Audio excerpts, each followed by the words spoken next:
हाय, मैं रिजवाना अख्तर। आप सबको हमारे इस चैनल पर वेलकम।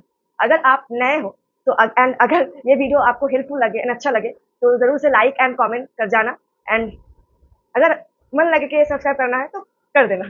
तो इस वीडियो पर मैं मेरे रिवीजन स्ट्रैटेजी बोलूँगी। मतलब कोचिंग के मॉक टेस्ट के पहले मैं कैसे रिवाइज़ करती हूँ, जो मुझे बहुत हेल्प करता है एंड शायद आपको भी फ़ायदा हो। तो इसलिए ये वीडियो है। तो चलो शुरू की जाए ये वीडियो। सबसे पहले अपने स्टडी स्पेस को सेट करना ज़रूरी है। रिवीजन शुरू करने से पहले अपने डेस्क को क्लीन और ऑर्गेनाइज्ड रखो। ये आपको बेटर फोकस करने में हेल्प करेगा।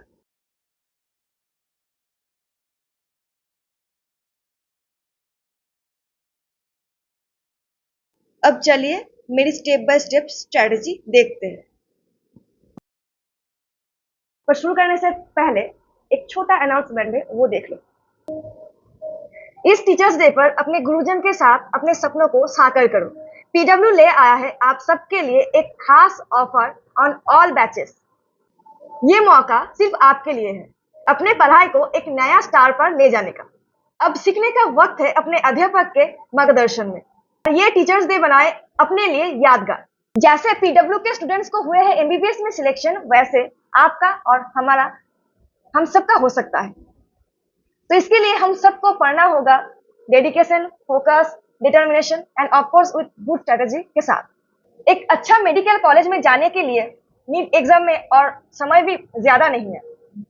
सबसे जरूरी है गुड स्ट्रेटेजिकल शेड्यूल के साथ पढ़ाई को स्टार्ट करना एंड कंसिस्टेंसी मेंटेन रखना, अपने टारगेट पर पूरा फोकस रहना।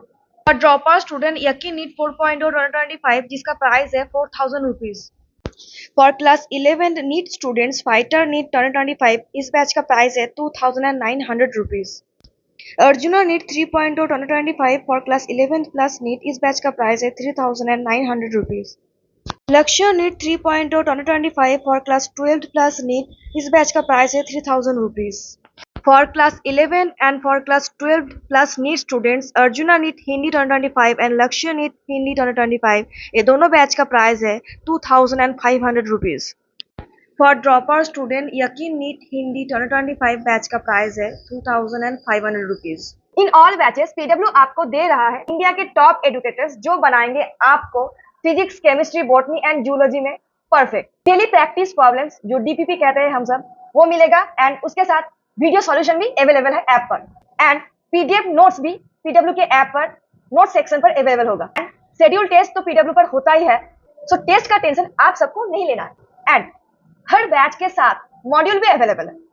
तो आप पीडब्ल्यू स्टोर पर जाकर मॉड्यूल परचेस कर सकते हैं। पीडब्ल्यू के कोर्सेज परचेस करने के लिए आप हमारे इस वीडियो के डिस्क्रिप्शन बॉक्स पे जो लिंक है उसको क्लिक करें। कोर्सेज परचेस करने के लिए मेरे कूपन कोड RIZU रिजू जरूर से यूज करना, क्योंकि ये यूज करने के बाद आप सबको इंस्टेंट डिस्काउंट मिल जाएगा। एंड मेरे जो ये कूपन कोड RIZU है, ये हर batches like NEET, JEE and also boards के जो भी बैचेस होता है, मतलब एक कूपन कोड अगर यूज करोगे तो सब बैचेस पर आपको इंस्टेंट डिस्काउंट मिल जाएगा। एंड साथ ही साथ बुक्स पर भी ऑफर चल रहा है, सो पीडब्ल्यू स्टोर पर जाकर आप बुक्स भी खरीद सकते हैं। सो देर किस बात की, फटाफट से पीडब्ल्यू लिंक को क्लिक करो एंड पीडब्ल्यू के बैचेस को परचेस करो एंड मेरे कूपन कोड यूज करना मत भूलना। मॉक टेस्ट के 1 या 2 दिन पहले मैं अपने रिवीजन शेड्यूल को प्लान करती हूँ। ये देखो, मैं मेरा जो अगले टेस्ट है, सेल्फी कैमरा है इसलिए उल्टा दिख रहा है, मैं बोल देती हूँ। अगले टेस्ट है उसका physics, chemistry, botany and zoology में जो जो चैप्टर आएगा वो चैप्टर मैं यहाँ पर लिख चुकी हूँ एंड देन मैं रिवाइज शुरू करती हूँ। लेकिन रिवाइज शुरू करने से पहले ये काम जरूर से कर लेना। जो मैं दिखाया कौन कौन चैप्टर आएगा, उस चैप्टर को मैं डिवाइड कर लेती हूँ। मैं सभी टॉपिक को सेम ही देखती हूँ, मतलब ये नहीं कि ये ज़्यादा इंपॉर्टेंट है और ये कम इंपॉर्टेंट है। तो क्या करती हूँ, जिसके रिवीजन के लिए मैं ये बुक फॉलो करती हूँ। कैसे करती हूँ, मतलब जो चैप्टर आएगा वो चैप्टर में बहुत ही क्रिस्प एंड बहुत ही अच्छे तरीके से एमर्सन ने शॉर्ट नोट्स टाइप लिख चुका है।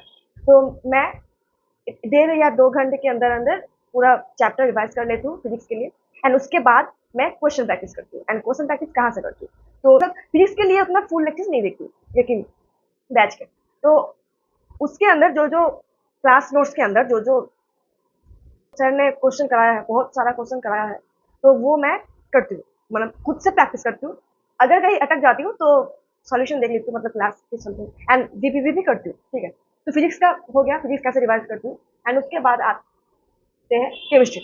मेरे अगले टेस्ट के अंदर ऑर्गेनिक केमिस्ट्री है, तो मतलब ऑफलाइन टेस्ट, जो तो क्या करती हूँ, एनसीईआरटी पहले तो मैं लेक्चर्स देखती हूँ। लेक्चर्स में दोनों सर के जो जो ट्रिक्स होते हैं ना, वो मैं नोट पे लिखती हूँ, तो इसलिए दोनों सर का कॉम्बाइन करके मैं लेक्चर देखती हूँ। एंड उसके बाद लेक्चर देखने के बाद दोनों सर मतलब Pankaj sir and Yogesh Jain sir, Yogesh Jain sir से मैं पिछले साल पढ़ी थी, तो मुझे याद है कितना ट्रिक है। पंकज सर से नहीं पढ़ी थी, तो अब पंकज सर से मतलब नहीं पढ़ रही हूँ, सिर्फ नोट्स को देख रही हूँ, तो उसमें तो ओपी पॉइंट एंड बहुत सारे ओपी ट्रिक ये सब सर ने लिख चुका है, तो वो मैं देखती हूँ, नोट कर लेती हूँ। एंड उसके बाद मैं एनसीईआरटी पढ़ती हूँ हाईलाइट करके। तो सब हो जाने के बाद मैं क्वेश्चन प्रैक्टिस करती हूँ। मतलब रिवीजन करने समय मुझे उतना टाइम नहीं लगता है, क्योंकि मैं जब क्लासेस लेती हूँ तब बहुत फोकस होकर क्लास लेती हूँ। तो केमिस्ट्री हो गया। अब आते हो बोटनी एंड जूलॉजी। मैं एक बात बोल देती हूँ, मैं बोटनी एंड जूलॉजी में अभी क्लास नहीं ले रही हूँ। मैं अभी वन शॉट लेक्चर्स देखती हूँ, मतलब क्लास मतलब लॉन्ग लेक्चर नहीं देखती हूँ, वन शॉट लेक्चर देखती हूँ। एंड उसके बाद मैं बायोलॉजी एनसीईआरटी हाईलाइट करके पढ़ती हूँ। हाईलाइट मेरा पहले ही था, तो वही पढ़ती हूँ। एंड उसके बाद क्वेश्चन प्रैक्टिस मैं कभी कभी एनसीईआरटी फंड से भी करती हूँ, कभी कभी डीबीपी से भी करती हूँ, एंड क्लास नोट्स से कभी कभी क्वेश्चन भी करती हूँ। एंड मेरे तो ये नोट्स है केमिस्ट्री के, ऑर्गेनिक केमिस्ट्री के, ये देखो नोट्स मैं कुछ अलग तरीके से बना रही हूँ आजकल, ऐसे ठीक है, ठीक है। तो हर सब्जेक्ट में कैसे रिवाइज करती हूँ, टाइम बाउंड कर करके, टाइमर लगा के मैं रिवाइज करती हूँ। एंड उसके बाद मैं क्वेश्चन प्रैक्टिस करती हूँ। मतलब एक हफ्ते पहले से ही रिवाइज करना चाहिए, क्योंकि एक दो दिन पहले रिवाइज कर रहे थे तो हौच पौच बन जाएगा ब्रेन में। मैं भी कभी कभी 2 या 3 दिन पहले रिवाइज करना बैठती हूँ। अभी तो ज़्यादा सिलेबस नहीं हुआ है, तो 2 या 3 दिन में हो जाएगा, लेकिन जब फुल सिलेबस होगा तो बहुत दिन पहले से ही रिवाइज करना शुरू कर दूँगा। एंड मैं रिवाइज कैसे करती हूँ, मतलब टाइम बाउंड कैसे, 2 आवर के टाइम मैं बाउंड करती हूँ, एंड टाइमर लगा के मैं रिवाइज करना स्टार्ट कर देती हूँ। 2 आवर का एक सब्जेक्ट रिवाइज करने के बाद मैं ब्रेक लेती हूँ 10 या 15 मिनट के, देन उसके बाद फिर 2 आवर के एक सब्जेक्ट की रिवाइज, ऐसे चलते रहते हैं। And most of the students में ये क्वेश्चन रहेगा कि अगर ऐसे रिवाइज करूँ तो लाइव क्लासेस को कॉम्प्रोमाइज हो जाएगा, लाइव क्लासेस को कॉम्प्रोमाइज करना पड़ेगा, तो वो कैसे हैंडल करोगे। तो मैं तो लाइव क्लासेस नहीं देखती हूँ। मैं जब रिवाइज करती हूँ तब सिर्फ रिवाइज करती हूँ, ये नहीं बोलूँगी। रिवाइज करने समय मैं मॉर्निंग के टाइम 2 आवर एक सब्जेक्ट को रिवाइज करती हूँ, एंड इवनिंग के टाइम करती हूँ। एंड क्लास तो चलता है, क्लास के बाद क्लास के नोट्स 30 मिनट्स लगता है मुझे रिवाइज करने में, तो ऐसे रिवाइज मैं करती हूँ। अब पिछले टेस्ट में जो मेरा जो भी मेरा गलत हुआ है, सिली मिस्टेक्स हो या कॉन्सेप्ट में कुछ खामी हो, तो वो मैं रिव्यू करती हूँ। अगर वो चैप्टर अगले टेस्ट में आ जाए, अगर वो चैप्टर सिलेबस टेस्ट के अगले सिलेबस में है, तो बहुत हेल्पफुल होता है कि मेरे जो मिस्टेक्स है वो देख के अगले टेस्ट मैं देने जाती हूँ। तो बस यही था मेरे रिवीजन की स्ट्रैटेजी। हाँ, बहुत ही कम था, लेकिन हेल्पफुल शायद रहेगा। अगर हेल्पफुल रहे तो ज़रूर बताना। एंड आप सबके पास भी अगर कोई और तरीका है तो कमेंट में ज़रूर बताना, ताकि मुझे भी हेल्प हो।